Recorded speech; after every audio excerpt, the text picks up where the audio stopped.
Boy, we get to do something strange today. That'll be different. Okay, we're going to start with prayer. Father, thank you for this time. Thank you for a chance to gather together, just from wherever we come from, making it all the way to here. We all have different things going on in our lives, and the impact of that affects what we're thinking, how we're feeling, and all those other aspects of our lives. But right here, right now, I pray, Lord, our focus would be on you, discovering what it is that you would like to say. So, like the song said, speak, O Lord. Show us what your plans are for us and how you would like for us to lean in and learn from that. In Jesus' name, amen. So you are weird if you are a Christian.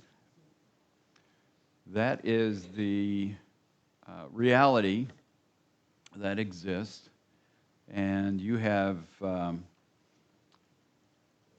unique place in all the universe.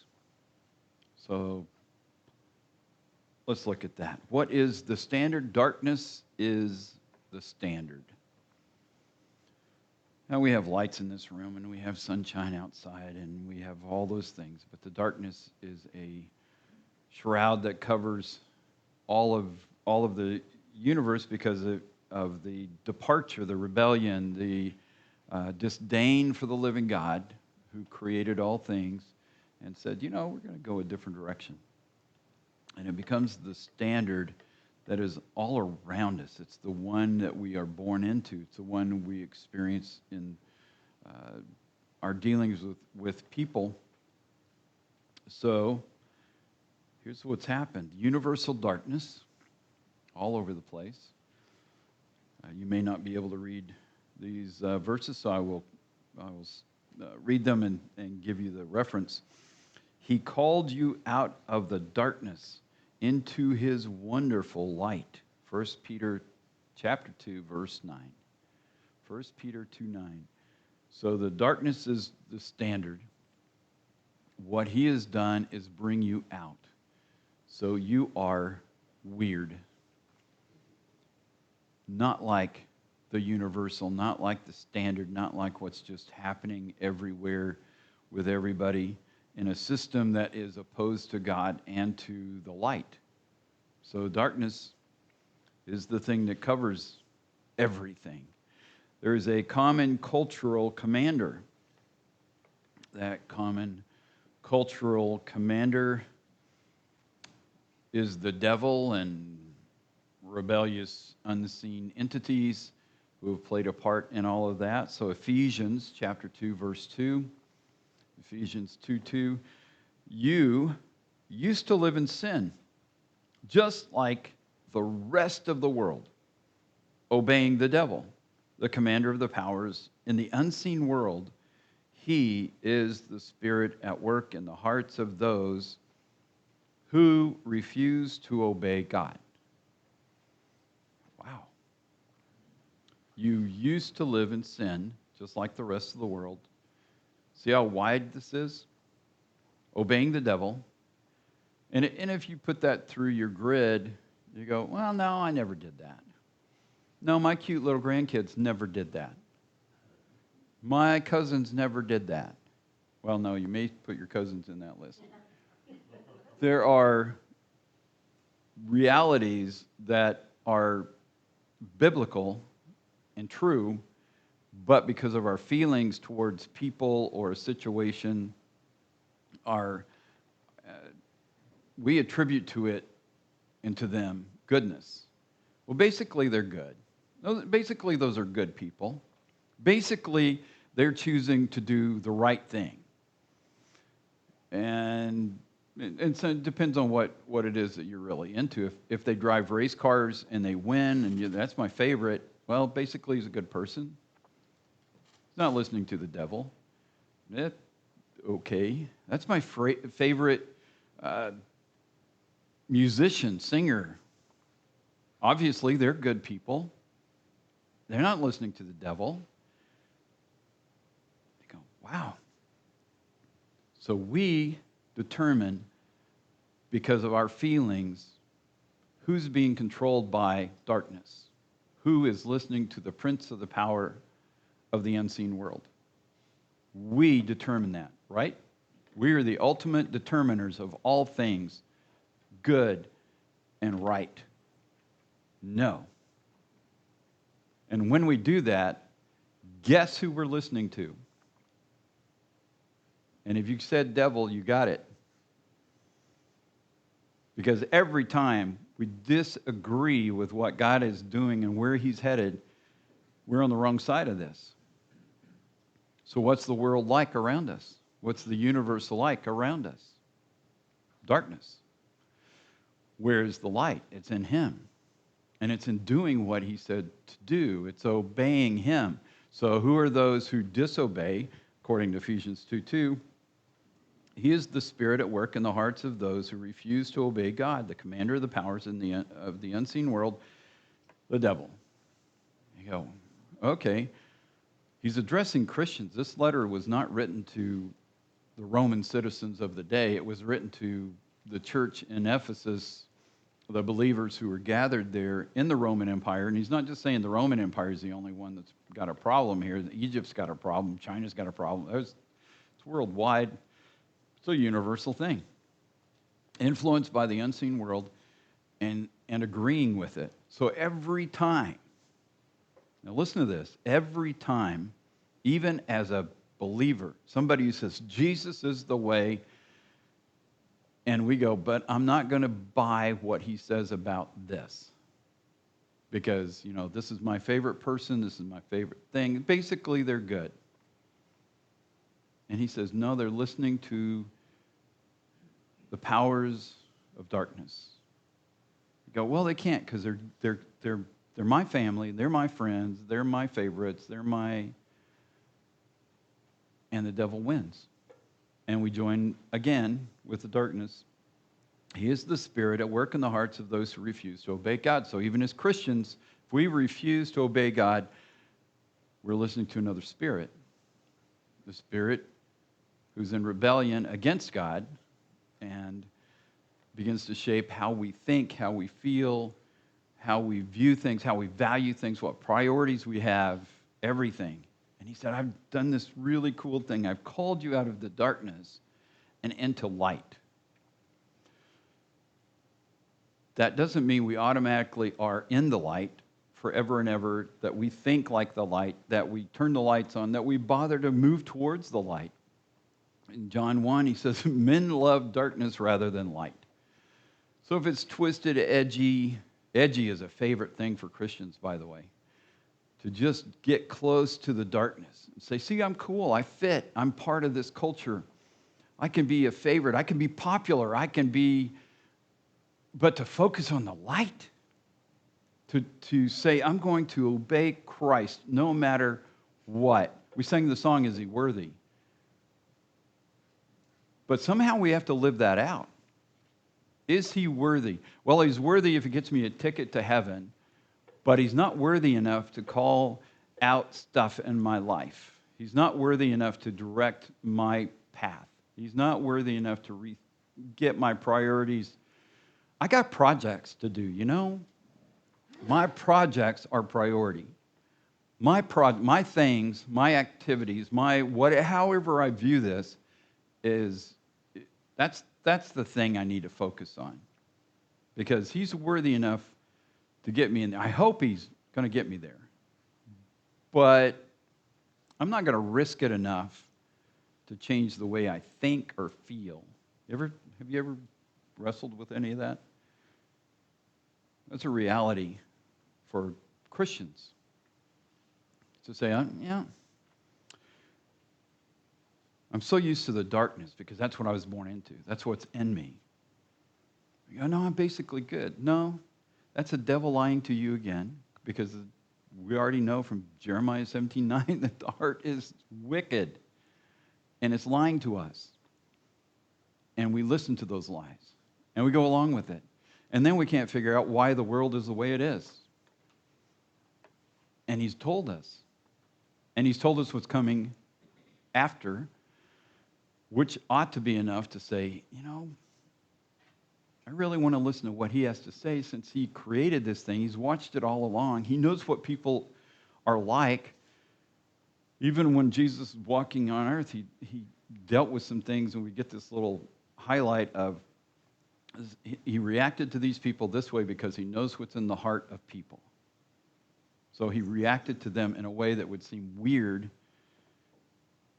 because if he's coming from out there and he understands what truth is and he's walking in light and he wants to bring people into the light, it's going to look so weird to the darkness. That's why Christians are weird. If we walk with him, that's weird, because we're coming out of the darkness into the light. And this common cultural commander who's running media and running what's cool and running what's popular is, he's got people's attention all over the world. So living a light. This is darkness is the standard. So universal darkness, common cultural commander, living light. 2 Corinthians 6:14. Don't team up with those who are unbelievers. How can righteousness be a partner with wickedness? How can light live with darkness? What? How can light live with darkness? And the question he's throwing out is prompted by the fact that there were people in Corinth who were used to living in darkness, like all of us. And all around them in Corinth is the immorality, the idolatry, worshiping other gods, living. They make a lot of money, so there's a money engagement. There's political things that are going on, and they're going, man, we are the height of culture in corrupt culture.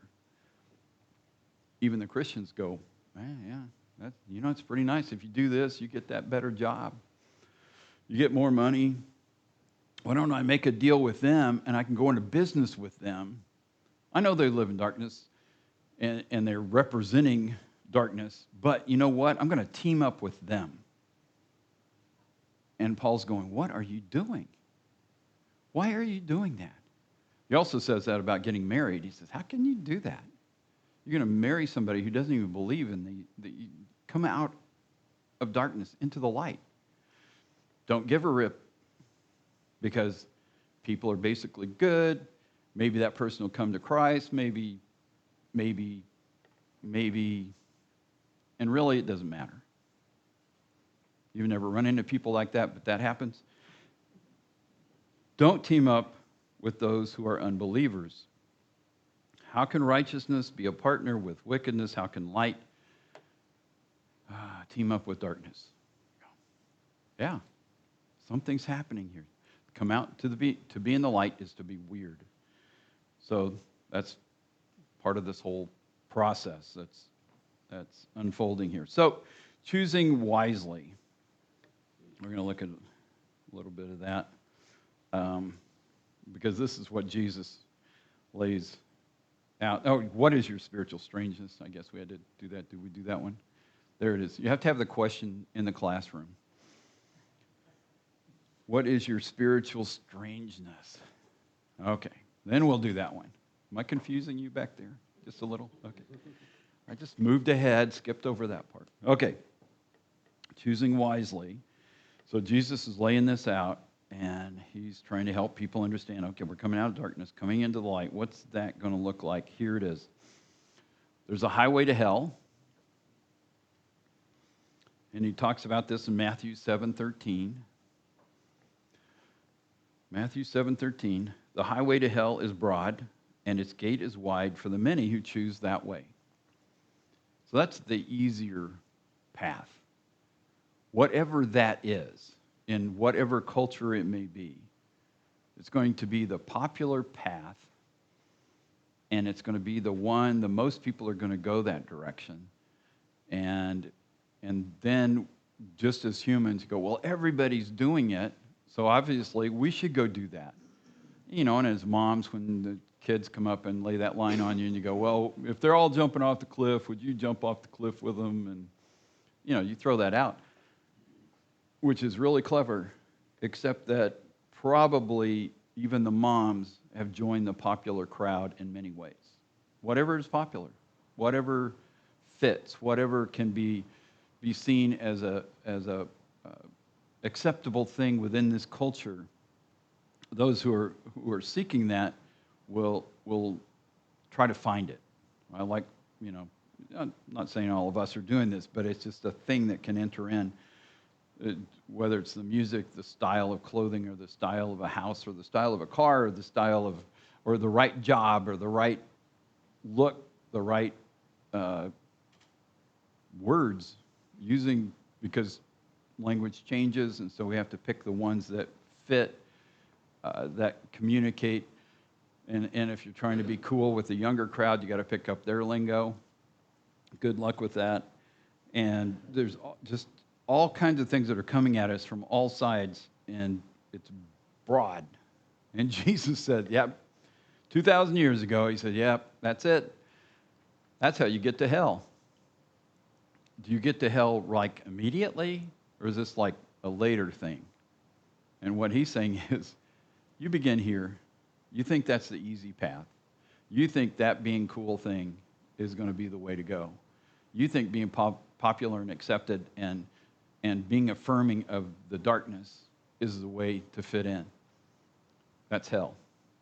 Because hell is the place where God is going to be separating. And he's going, you want the consequences for your actions? You want that to be the priority? Well, I'm going to be over here doing something else. And as Dr. Phil says, how's that working for you? And you go, yeah, it can be tough, but that's it. Got to choose. Highway to hell or the narrow gate. You probably knew that was coming. Matthew 7:14, very next verse. But the gateway to life is very narrow, and the road is difficult, and only a few ever find it. So if you find it, you look weird. If you're walking that path, you are going to be so strange just to move in that direction. Because it doesn't look like the popular thing. It's not the acceptable, everybody's doing it, fits into the culture. It just isn't. And yet that's where life is. And he says, life, walking with God, going his way, is difficult. And there's that, the same saying, another saying that's floating around, choose your difficult. You can go do drugs, you can do that to solve some problems and ease your pain. People do that. Well, that leads to difficulties. Maybe homelessness or problems in the family, no job. I mean, all the things that happen, health issues, because of that choice. To break away from addiction is difficult. Then you have to go to work. There's nothing to dull the pain. You just have to go through the difficulty. Wow. Jesus was up front 2,000 years ago. You want to go this way? It's difficult. You want to go the other way that looks like that? Man, that's an easy path. Everybody's doing that one. Go there. Go do that. No, you want life? You want to walk in the light? You come this way. It will be difficult. Why does he say few ever find it? Because people don't like that. People don't like difficult. They don't want to listen to what God might have to say, or these things that Jesus is throwing out to say, this is how you can live life here in the light. This is how you can do it. And you go, no, I'm going to have to go with how I feel, or how they feel, or how I can please people, or how I can please the community, culture I live in. And Jesus says, yeah, only a few will ever find this. This is where the life is. And it's in walking with him, going through those difficulties. He didn't hide it. He didn't say it's going to be all pleasant in a rose garden. He just said it's going to be difficult because you are living light in the midst of darkness. And every rebel entity, human and unseen, is going to come after you. They will not like it. And every day that you live and breathe, you are going to be a problem for them if you're walking in the light. It's just going to stir them up. It will be difficult. That's the choice. Highway to hell, narrow gate, and you got to choose wisely. Got to breaking away from the everyone is doing it syndrome. Breaking away from the everyone is doing it syndrome. That becomes a popular thing. And it can just be as simple as the way we go fishing. Ever notice that? There are just these different trends that happen. And if you get into if you have enough money, you get into the thing, there's a certain kind of bass boat or bunches of different brands of it. But yeah, you can tell if they're into that fishing and they have the right gear. And so everyone is doing it and go, okay, it can be the kind of job that you have. Which kind of job is really acceptable and which kind isn't? Which one do people in your circle look up to? And it depends, how you're coming at that. So if you're familiar with Mike Rowe, he comes along and does a show about dirty jobs and makes dirty jobs seem like a good thing. Because the only way this world runs is somebody's doing the dirty jobs. But all the jobs that are sold in school, as people are going through, are jobs you have to have a college degree for. You kind of run out of space at the top, and if there's nobody doing the stuff down here in the dirty part, the sewers back up. And then it smells. But we can't do that job, and we can't treat those people with respect, because that would be a horrible thing to do. And everyone is doing it. What is it? The way we look at education, the way we look at whatever styles, again, clothing or music or movies or whatever, it can fall into this. Breaking away from the everyone is doing it syndrome. And we're not getting into this today, but I'm going to give you a heads up. One of the things that comes with this, it is so popular to be able to be mad and rant and rave at whatever it is. It can be the world around us, politics. It can be the guy driving in the road who just cut us off. Just to go through, flip out, go through the thing. Because everyone is doing it. And if you can tell people how horrible a situation is, you can tell somebody how horrible a person is. If you can just be down on somebody, you got buddies. They will come out of the woodwork because that is a favorite indoor sport. Everyone is doing it. How can we rip apart whatever? I like the people who are looking at things and going, that is broken. How can we fix it? What can we do to make that better? That person is struggling. I wonder if I could help them stand. Did you know everyone is not doing that? Because that would be walking in the light. And that's hard. That's difficult. And that would take effort, probably take my time, might cost me money. So, not as interested. Breaking away from the everyone is doing it syndrome. Strange people. This is from 1 Peter 2:9. This is the whole verse. You are a chosen people. You are royal priests, a holy nation, God's very own possession. As a result, you can show others the goodness of God.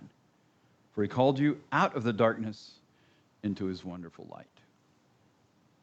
And that is strange.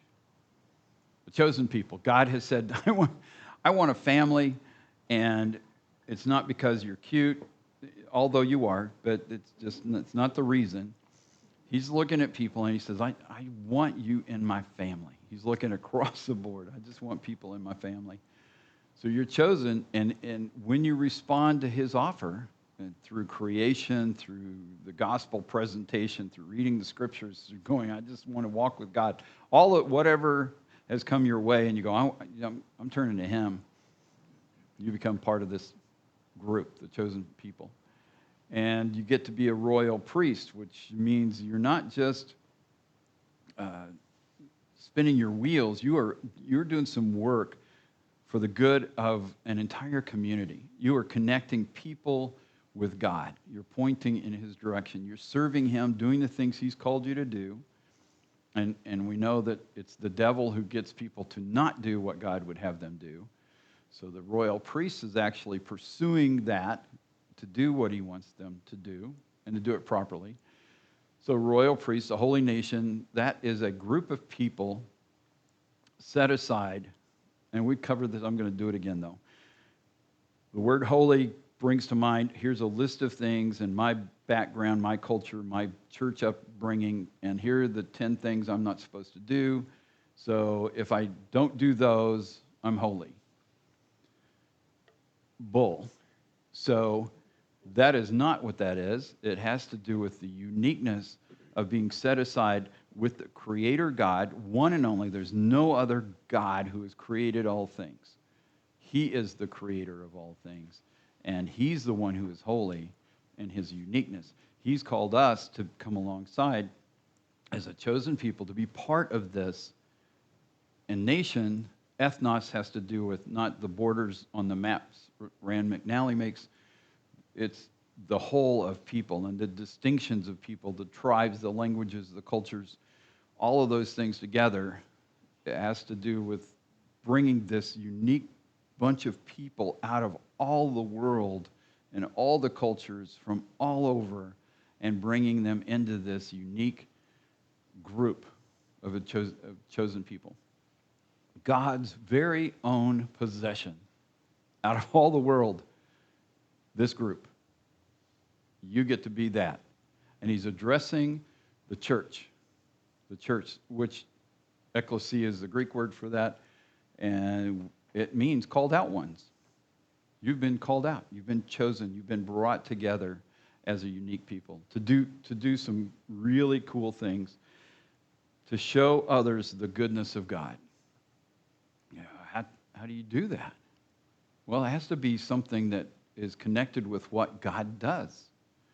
It has to reflect his character. It has to reflect timing and anticipation and taking initiative and seeing some things in other people that they need to see. And it may be that they really just need you to come sit down and listen to them about something. And you go, I don't have time for that. I just give them a call, let's go get some coffee, go hang out, sit on the side of the river. Called us to show people the goodness of God. It could be that, like the flood victims in Texas, going down and searching could be part of it. But the goodness of God is going to show up day after day. It's not just in emergency or crisis situations. It's doing the goodness of God, living out the kindness, the fulfillment in total. Well, that guy, that woman, it just ticked me off. Well, obviously, that's goodness. There's something that has to happen in the midst of this that says, you know what, I want to live uprightly, which means God's way. I'm going to listen to him, and that character is going to flow, and I'm going to have the right boundaries because we're living in the light, not in the darkness. I'm going to have the right boundaries, and I'm going to live this goodness out so that the people around me can see this shine. And the more I walk with him, the more I stay in the light, the brighter that light gets. So it begins to impact. As a result, you can show others the goodness of God, for he called you out of the darkness into his wonderful light. And it just keeps getting brighter. A little bit of light, a little candle flicker. Back in the day, this is the old times before we had all these lights, you could put a candle on a hill and see it for miles because it was so dark. Today, nothing. We just have light pollution. But the light that existed from that one candle was something. And even in this room, when those other lights were in here, you couldn't see as well. Now we change the LEDs, look at that. And you think, okay, so the light of God, he's called us out of darkness into his wonderful light. Now he wants us to reflect that and show others the goodness of God, to just kind of flame up and shine. And then that reality becomes something that people, human people, people that are in the physical realm can see, but also the unseen realm. Both the angels and the rebellious entities can see it. We're coming up with, man, I'm jumping ahead. That's another Sunday. It's coming. So he called you out of the darkness into his wonderful light. We get to be part of that. So here's the darkness. The darkness. Replacing God with me and my ways. We're going to talk about changing up some things. So I'm going to replace God, whatever God's priorities are, God's character, finding out, taking time for God, trying to get to know him and intimately, getting to know who he is, what he thinks, what he cares about, what he's involved in. That takes effort. That takes like mental discipline to work on that. It's a lot easier just to watch a John Wayne movie. You go, I got to, this is telling me I've got to focus. What would the devil like best is to keep you out of that, as far away from knowing him and listening to him as possible. Remember, he wants to keep you in disobedience, so you don't do the things that God wants you to do. Well, as long as you don't know what he wants you to do, you go, see, I never violated that. I never violated that because I didn't know. Ignorance, bliss. However, when you stand before Jesus, and this is coming for everybody, when you stand before Jesus, that doesn't cut it. He said, I wrote it down for you. It's right there. I didn't read that. I know. So we're going to talk. Step out of line, which is right over here. Okay. Replacing God with me and my ways. That's darkness. Replacing the love of God and others with self-love, with people-pleasing, and the ways of the world.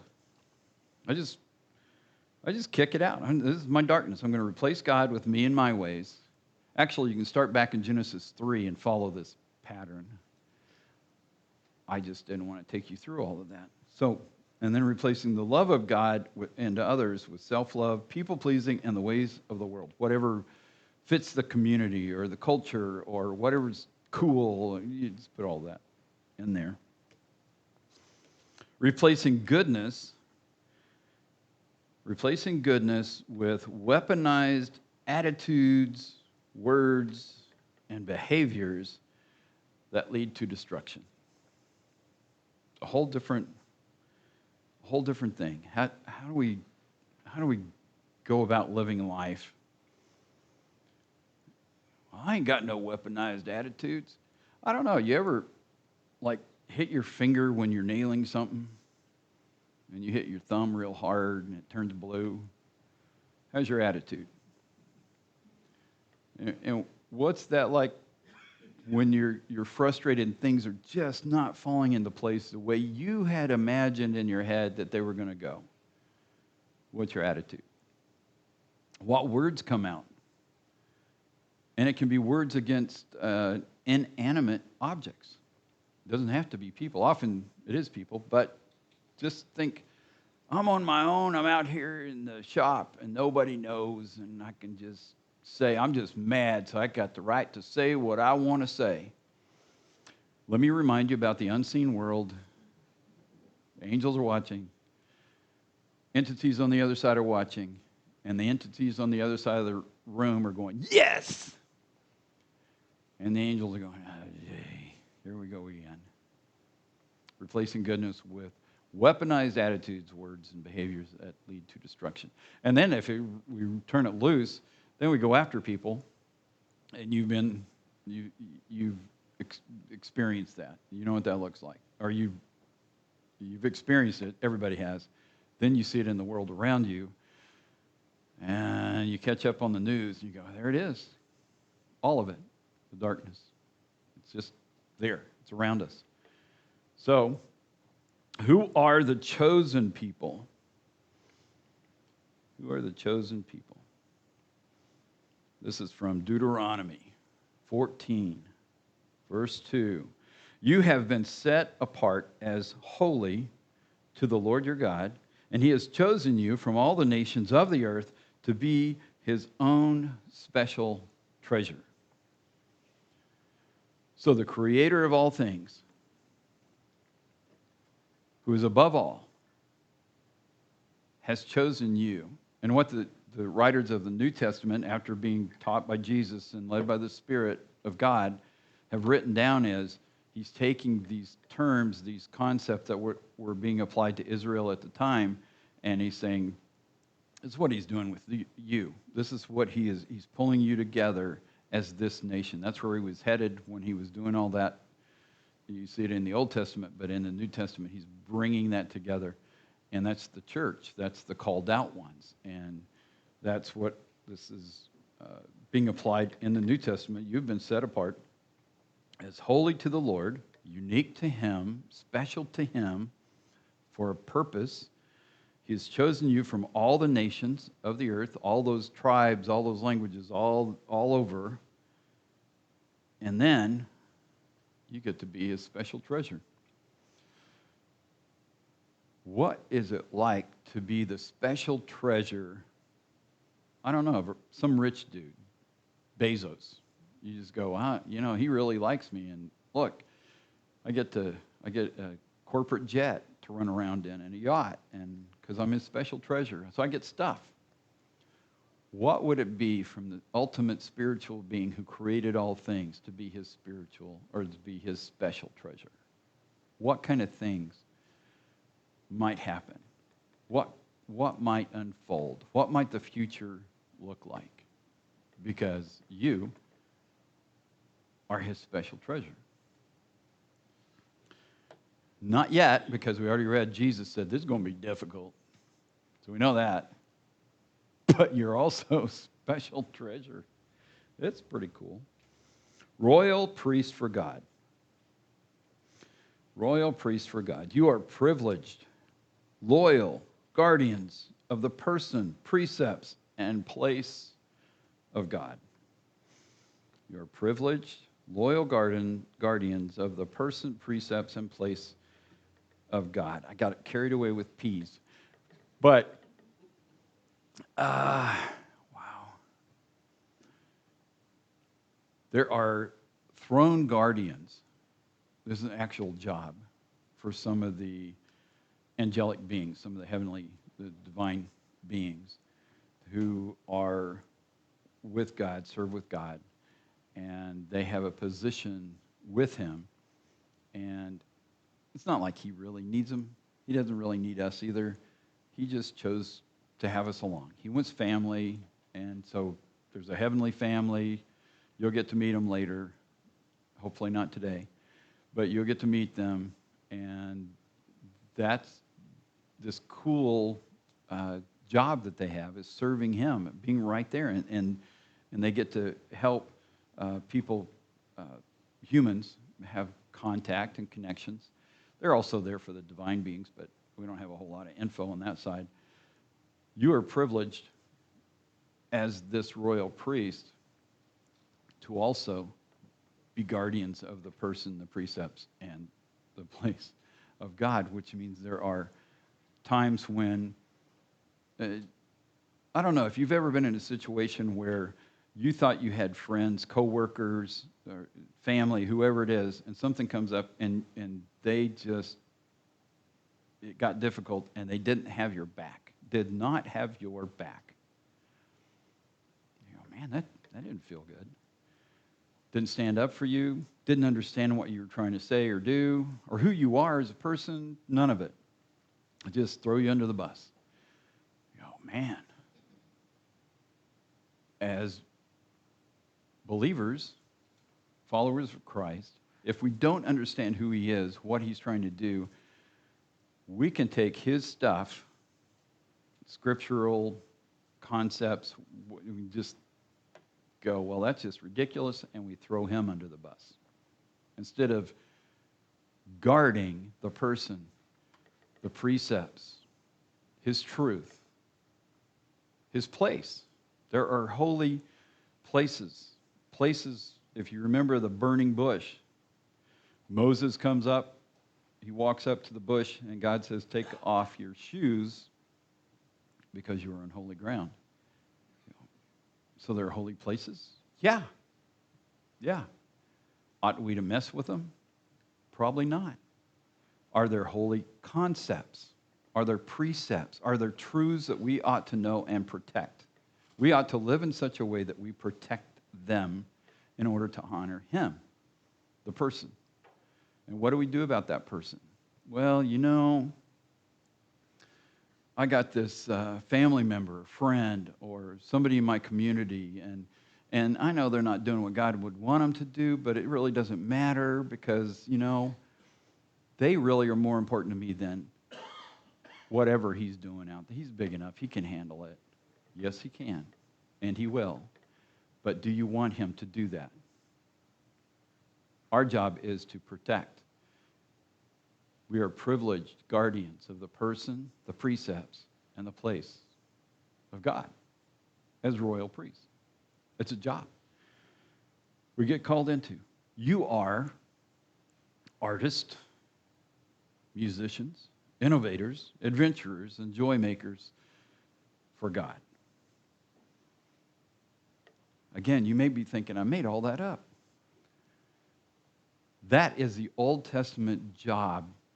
When you look through and he gives these detailed instructions to building the tabernacle, putting the temple together.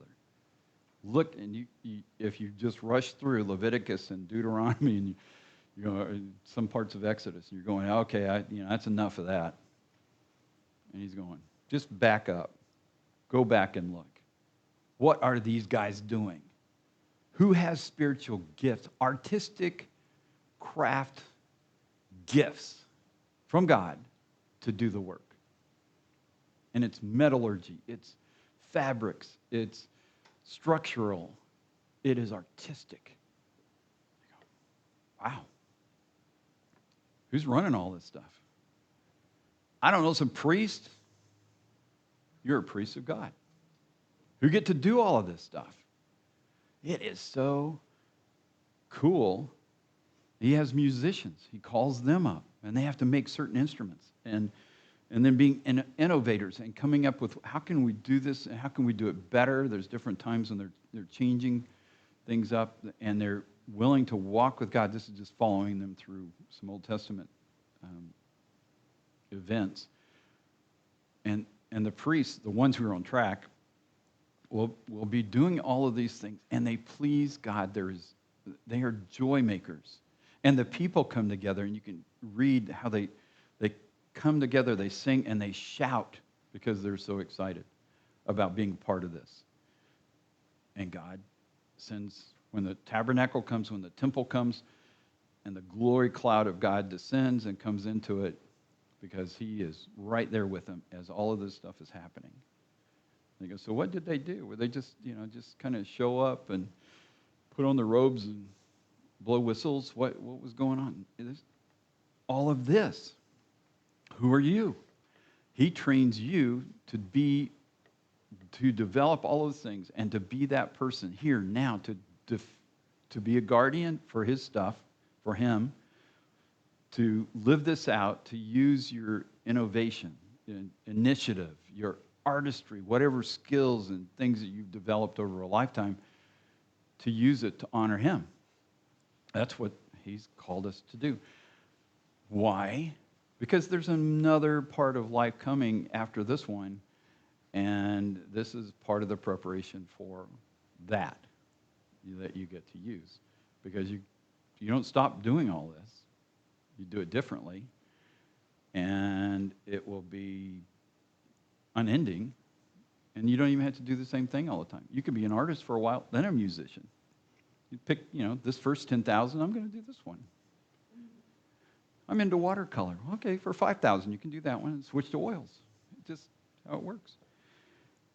I don't know that it works that way. I just made that up. You're artists, musicians, innovators, adventurers, and joy makers for God here and soon there. You are co-contributors with others and the angels to the beauty, greatness, creativity, gardening, shaping, and delight of heaven and more. Remember, the first job Adam is given is take care of this garden. And you know, they both get included in that pretty quick. But name everything, and you run around doing that. Apparently, you had to do it in Latin because that's what we got now. That helped. But you name everything, and you go, that's a serious job, because you have to identify the characteristics, and a name reflects the character of the being. It reflects love. If you don't have it, if you're nameless, it's really a horrible thing in biblical thinking. So to have the name of God, to operate, to function in His name, is huge, because it's all the authority, His character, everything's behind it. You name that thing, turtle. Okay, but you got to come up with God has individual names for them. You think of all the stars, and we're finding more and more with all the different like Hubble telescope, all the different things we've got out there, finding more and more of them. But Scripture says God has a name for all of them, all the stars. You go, wow. I can't even go out at night and name, half a dozen of them. He's going, all of them. Got a name for all of them. This name thing is a big deal. But you get to go, because the angels are busy too. You knew that. And there's the beauty, the greatness, the creativity, gardening, shaping. You get to be a part of it. God had Adam and Eve in the garden that He had already set up, but they were still working it. And then He said, I want you to take that and have a bunch of kids so you can take it to the whole world. Turn this whole world into that. Well, it's just giving us a clue as to what we get to do more. We're not done. There's more to create and more to develop, because He wants us to be part of the family who have those abilities, and we get to use them. And we get to use them now, and when we do them now and honor Him, not do them now to get my honor, to build my kingdom, but it's about, as a royal priest, I'm doing this for Him and to point to Him, then a whole different thing is unfolding. And being weird as a child of God. Being weird as a child of God. This kind of pulls it together a little bit. Show others the goodness of God. Show others the goodness of God. Of living it out, shining that light, being that person who is not living in darkness. Little darkness, right on the, being edgy, being cool, being right there with the world. No, this is showing others the goodness of God, the character of God, the ultimate. But we got to know Him, so that means we really got to get close. And then we connect others with God. We're pointing to Him. We want to help them to know Him in a real way. Not just, you ought to go to church. That's not the answer. Connect others with God, the one true God. Intercede for others before God. That's one of the jobs of a priest. We intercede. We talk to God about those people, about situations like the flooding and the people who have lost people, those on the rescue teams. We can enter into all of that with Him, and there are people in our lives, family, friends, those in our circle. We intercede for others before God. But we need to understand God so that we're interceding in the way that would be best suited. Because sometimes we're praying for, I just want you to have the best job, make the most money, always be comfortable, and have a nice recliner to kick back in and a remote for your TV. And So, that's the best. And always be healthy. And you go, great, this person that you're praying for rejects God, rejects his ways.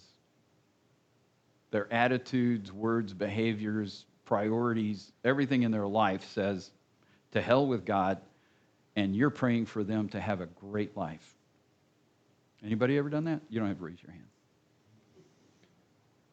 He's asked us to intercede, really intercede, to stand before God so that people can have a right relationship with him, so that they have a right relationship with him forever. Not, well, they just need to be healed right now, and they always need to be comfortable, and they always need to be happy. And the big sign, you can put one of these on your refrigerator, fools, because we're missing it. That's not what he's called us to do.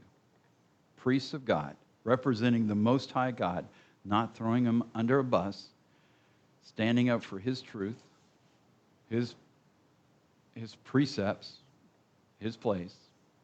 We're going to stand for him. So connect others with him. Intercede for others before God. Help care for others out of God's love. Help care for others out of God's love. So we do jump in there and help for the right reasons and the right things. Do you always feed somebody who's hungry? Well, absolutely, because we're Americans. God says no if they don't work. You ever read that? Happens to be in the Bible. They don't work, they don't eat. Why? That's just cruel. How could you ever think that would be a good thing? It's amazing. Now, he's not talking about those who are infirmed or, not that. But those who are capable of working and don't work, because, that would be just, it's hot outside. He says, no, don't feed them. Because if you're hungry enough, at some point you're going to get up and move. You might want food. You might respond. He wants them to respond to the reality of life, and that pain helps them to get there. And with that, they might just respond to him. So how many times in our lifetime have we interfered with what God actually wanted to do because we were going to be so kind? And he's going, I want to do good in their life. And you just cut it off by interfering. We're not to interfere, we are to intercede, to join with God as priests, seeking what God wants to do in somebody's life and help them out. And if it means going the second mile, go the second mile. We jump in there where he says to jump in. So, show others the goodness of God. Connect others with God. Intercede for others before God. Help care for others out of God's love. So, prepare for your calling. Preparing for your calling. Learn. You got to learn this stuff. That's part of the process, is to get in there, get the information, learn who God is, what God is, where he's headed with things, what are his priorities, what would be number one, number two, number three, what is it that he wants of us as priests of God. I mean, we're just weird people. We don't fit into the norm, or we ought not fit into the norm. So we need to learn how that works. How does this thing impact me? And again, learning is just hard. That means time. That means focus, mental focus. It means actually gathering the information so that somehow we've got more to run with. So here's something, because we're going to hit next is training. We're going to talk about that. This week I sent out a thing on the devotional thing. It was a test on last week's sermon, because we don't do paraclesis anymore, where we reviewed that around the tables and shared that. So why would somebody like Randy send that out? It was so long. Here's why. At the end of studies have shown that by the end of Wednesday, people know about 5% of what was said on Sunday. the next Wednesday, if you're starting at 5, what do you got? Jesus has called us to be trained and equipped in the things that he's called us to be and do. So if we get 5% by Wednesday, and we're going to build on that so that we can be trained and equipped, how much? Let me do it another way. If you're in a class in school, and at the end of that class, or a week into it, you have 5%, is that a passing grade? If you're learning skills for a job, and you've been through their training course, and you come out with 5%, and the next week, that's 0, but you got another 5%. Not related, because you're not building, because that one's gone. Now you have 5%. And the next week, tell me about equipping, training, learning, because that's what God has called us to be and do. So what would be the way to do that, to not go about halfway through the week, hump day, I got my 5%.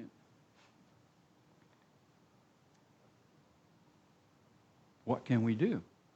If we are supposed to be priests of God, representing him, coming out of darkness into his light, showing others a way to know him, learning is part of that process, which means somewhere I have to engage in this in a way that gets me beyond 5%. And that's across the board. So that 5% would be some kind of an average, which means there's a low and a high comes to 5%. What would be the low to come up with that? Okay. So learn. We got to. That's part of this thing. We have, learning this, and this is out of the. This is my bailiwick. So give me a pass on that. That I've studied this. I have degrees in this. It's all the thing. So I'm not entering into that part because I've done that. So that's okay. What I'm talking about is how to just God's royal priest, you learn, then train. Training is different. If you're getting ready for the Olympics, you don't go, I don't know, I ran a 5K once. I think I'm good. It's not training. Training means you actually put it into practice. You do it. You push.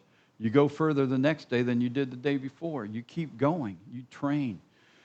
You can't even play in high school sports if you don't show up for practice and train. But you know what we do with Christ? I'm good. I think I went to Sunday school once. Exactly. It's good. We're done training. But we're not. Because the next thing, this is all out of Ephesians chapter 4, by the way, is be equipped. To be equipped to handle whatever situation comes along, to know the living God, to understand his precepts, to know the holy places, to protect and guard his person. We got to know enough. We got to be ready at any time.